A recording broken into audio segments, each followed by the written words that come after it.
भाई साहब ये क्या हो गया यार भाई। सीआईडी को फोन लगा दो। हेलो सीआईडी, जल्दी वहां पर आ जाओ।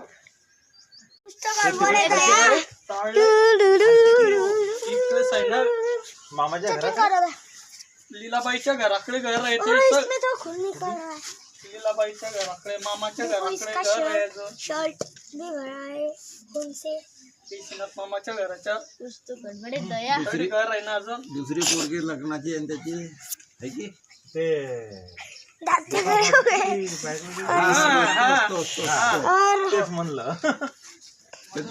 और इसकी चेकिंग करो दे जल्दी से, होता तो मोठी ना जल्दी से करो। चिकन यहाँ पे मारा गया है। किती पुरे दिले? वाह भाई ये तो बड़ी होनेदार है। पुरे त्या दुसऱ्या मामाचे ना सुरेश मामाचे पोरगे हा रुको मैं इससे चेकिंग करता हूँ। नाही याच्यात दोन पोरी आहे म्हणा। एक मोठी पोरगी त्याची चल्ले चालू आहे आणि दुसरे पोरगीचा आला तर कर ये तो फोड़ गया है। सांगल तुम्हाला सायलेन्सर नहीं थे शंकर पाटील आहे। तू कुछ तो गड़बड़ है दया। संजीचे रे